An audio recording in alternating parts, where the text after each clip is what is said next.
ವಿಷ್ಣುವಿನ ಅವತಾರಗಳೆಂದು ಹೇಳಿ ರಾಮ ಮತ್ತು ಕೃಷ್ಣರನ್ನು ಪೂಜಿಸುವ ಬ್ರಾಹ್ಮಣರು ಅದೇ ವಿಷ್ಣುವಿನ ಇನ್ನೊಂದು ಅವತಾರವೆಂದು ಹೇಳಲಾಗುವ ಬುದ್ಧನನ್ನು ಏಕೆ ಪೂಜಿಸುವುದಿಲ್ಲ?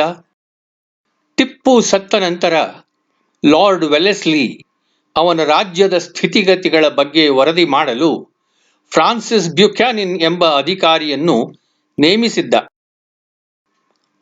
ತನ್ನ ವರದಿಯ ಮೊದಲ ಸಂಪುಟದಲ್ಲಿ ಆತ ಒಂದು ಜಾನಪದ ಸಂಕಥನವನ್ನು ವರದಿ ಮಾಡುತ್ತಾನೆ.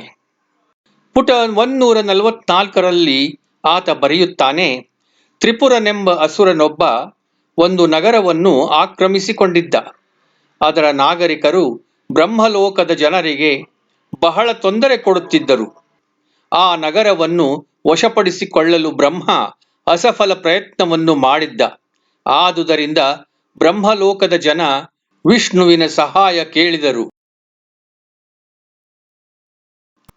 ಆ ನಗರದ ಹೆಂಗಸರು ಪರಿಶುದ್ಧರಾಗಿ ಇರುವವರೆಗೆ ಅದನ್ನು ವಶಪಡಿಸಿಕೊಳ್ಳಲಾಗದು ಎಂದು ಪ್ರತೀತಿ ಇತ್ತು.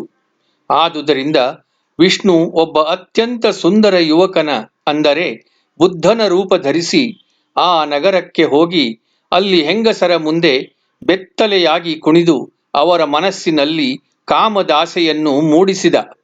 ಹೀಗೆ ಆ ಹೆಂಗಸರು ತಮ್ಮ ಪರಿಶುದ್ಧತೆಯನ್ನು ಕಳೆದುಕೊಂಡದ್ದರಿಂದ ಆ ನಗರ ಬ್ರಹ್ಮಲೋಕದ ಜನರ ವಶವಾಯಿತು. ಬ್ರಾಹ್ಮಣರು ತಮ್ಮ ದೇವತೆಯ ಈ ಕೃತ್ಯವನ್ನು ಸಮರ್ಥಿಸಿಕೊಳ್ಳಲು ಸಾಧ್ಯವಾಗದೇ ಇದ್ದುದರಿಂದ ಅವರು ಬುದ್ಧನನ್ನು ಪೂಜಿಸುವುದೇ ಇಲ್ಲ. ವಿಷ್ಣು ಹೇಗೆ ಬೌದ್ಧರನ್ನು ಜೈನರನ್ನು ಹೀಗೆಯೇ ಮೋಸಗೊಳಿಸಿದ ಎಂಬುದನ್ನು ವಿಷ್ಣು ಪುರಾಣ ಹೇಳುತ್ತದೆ.